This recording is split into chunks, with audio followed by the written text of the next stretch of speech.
Hey, my name is Easton, and I kind of love doom scrolling EDH Rec. I love to go to the tab with the top build commanders and just keep scrolling and scrolling and scrolling and scrolling and scrolling, and then the page refreshes and it sends me back to the top, and then keep scrolling and scrolling until I start to see commanders that I've genuinely never seen before.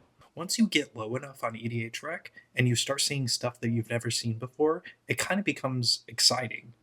The idea of building something that no one's really ever seen before and doing something special that no one's really ever seen before is really enticing to me personally as a deck builder. And whilst enjoying a nice unhealthy dose of doom scrolling on EDH Rec, I came across a commander that was going to put my brain in an absolute chokehold for months to come, with iteration after iteration of deck.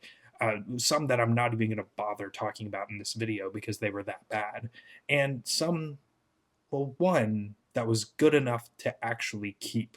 So, with all that said, please let me introduce you to my personal brainworm, Atogatog. Atogatog is a 5-color legendary creature that says the following: sacrifice an Atog. Atogatog gets +X until end of turn, where X is the sacrificed creature's power. Now, you may be thinking what I'm thinking. What is an Atog? Well, it turns out that it is an entire creature type in Magic, an original creature type that has just existed for a very long time now. They all feature this kind of hyper realistic yet fantastical art that reminds me a lot of an old children's book called The Rainbow Goblins. They both feature this eerie amount of detail in the creatures while having an intoxicating amount of color. There's something about the art on Atogatog and the different Atogs that really just drew me in from a nostalgia standpoint. And it almost felt like I was discovering this sort of bootleg version of Pokemon.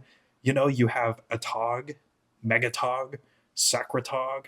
All of them have Atog in the name, and it's incredibly funny. Now, all of the Atogs have a similar ability. Typically, you sacrifice something to them or give them some sort of resource, and in exchange, they get a temporary boost to their power and toughness until end of turn. Now, for the sake of brevity, I'm going to be referring to what you sacrifice to the Atogs as their food or their diet, just so I don't have to keep saying sacrifice this to them or whatever else. It also kind of makes for some fun flavor, honestly.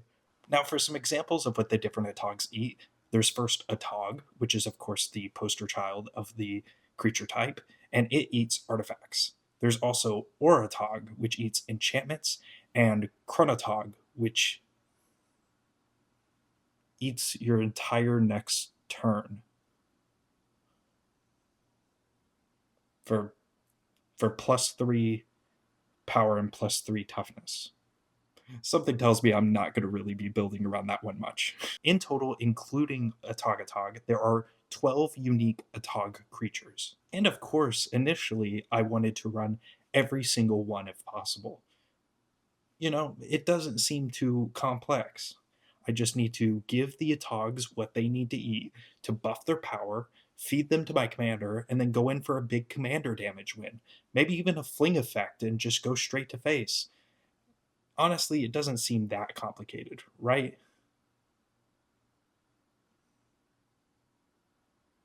Why isn't the video cut yet? Yeah, spoiler alert, it turns out Atogs really suck. I get that Chronotog might have given you the impression that they're super good, but actually, no, that's not the case. Because of all the different diets that the Atogs have, I found it very hard to balance them all in just one deck.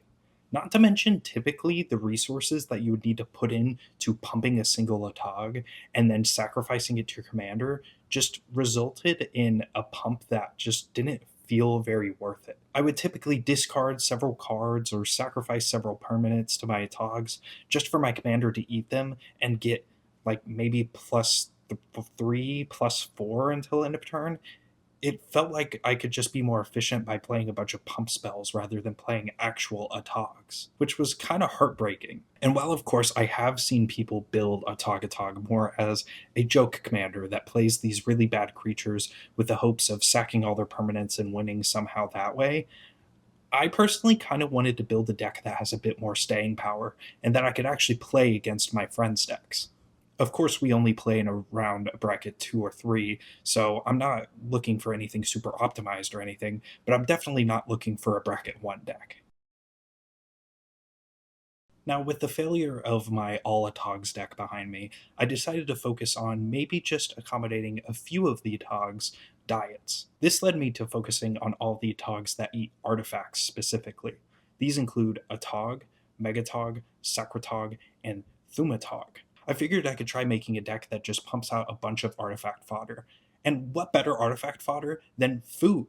I mean, I've literally been saying that these atogs have different diets, so the flavor wheels in my brain started turning, and I just knew I had to try to make some sort of 5 color food deck for them. Of course, this being a food deck, I ran all of the usual suspects, including Gilded Goose, Peregrine Took, and Farmer Cotton, but I also included the Atogs, of course. So, what I was really hoping to do was to be able to play out one of these Atogs, make a bunch of food, feed them to the Atog, and then feed them to my commander and go for a big damage win out of nowhere. However, that's not really what transpired with this deck, unfortunately. You see, for the most part, because the Atogs were such a small part of the deck, I typically felt like I was just playing a 5 color food deck, which let me be clear is actually pretty cool, and I would probably try that if it wasn't for this commander being so special to me. You see, I really wanted to focus on Atogatog specifically, not food, not anything else. I really wanted the Atogatog to shine. So I made the really tough decision to try to make a version of an Atogatog deck where Atogatog is the only Atog. But of course, if I'm not running any of the Atogs in the deck, how is my commander going to do anything? Well, that's when it hit me, really. What if I didn't run any Atogs, but I had ways to turn other creatures into Atogs?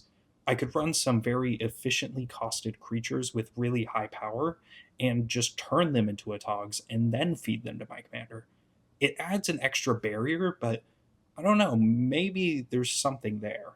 But of course, with these other 2 decks being months of testing and messing around, surely it can't be that easy, right?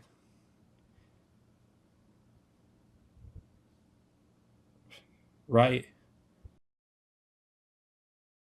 Now, because all the Atogs were gone, I needed some other creatures that I could feed to Atogatog.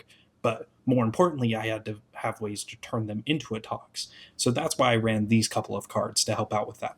Image Crafter, Amoeboid Changeling, and Unnatural Selection all worked perfectly for being able to change one specific creature's type if I ever needed it in a pinch. Whereas Leyline of Transformation and Arcane Adaptation worked to change all of my creatures' types to Atogs. And of course, these two worked swimmingly, especially Arcane Adaptation. Now, with ways to change creatures into Atogs, I need actual creatures. The food for the deck that will let my commander, do the thing. And for these, I decided to go the route of very efficiently costed big creatures. And these, of course, vary from the Galtas and the Argles and Multanis to the more obscure and jank choices, such as Cosmic Larva and Phyrexian Soul Gorger. Anything with big power at a low cost is more than welcome in this deck. I even run the Gitrog, the Ravenous Ride, as a sort of backup commander to take real huge advantage of the massive power that some of these creatures are packing in order to draw tons of cards and ramp tons of lands. Now, one piece of tech you might find pretty interesting is that a lot of these effects that change the creature types of the creatures I control do just that. Change the creature types of the creatures I control, not necessarily the ones that I own. Therefore, I can run certain threaten effects to steal people's creatures and then feed them to my Atogatog to get a boost on my commander whilst also working as a removal spell. Originally, I had focused the deck mostly around that mechanic because I found it so unique, but it was inconsistent. These days, I only run 2 different threaten effects in the deck, and they are Grab the Reins, which works as either a fling effect or a threaten effect, depending on what I need at the time, and Mob Rule, which can work as a really weird one-sided board wipe if things are set up properly, which is insanely cool to me. Now, with many months of this deck-building brainworm messing with me, I finally felt the courage to actually print it out and give it a shot in a real game. Of course, typically whenever I make a deck, I will try printing it out first because The financial commitment of actually making an entire commander deck is just a little too much for me to just do on a whim. So after getting everything printed out and sleeved up, I hopped into a spell table game with some really nice people over on the Tolarian Community College Discord server. And honestly, I was prepared for the worst. See, I was prepared for the worst, but in reality, I got to cast a Rishkar's expertise and draw 25 cards, and then play out a way to make my commander unblockable and one-shot the problem player at the table.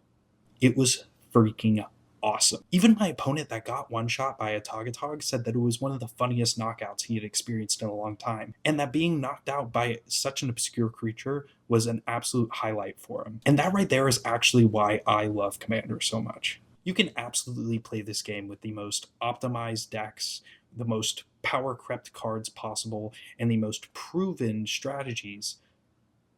Or, if you really want to, you can scroll on EDH Rec for a while. You know, maybe for too long. Maybe for an amount of time that concerns your therapist. And you might just find something that catches your eye. And, one shot someone with it. Or, of course, you can completely rot your brain as you constantly think about how to make that commander work for multiple months, only to figure it out while pooping. I don't know who would do that, but it's not a self-report or anything, definitely.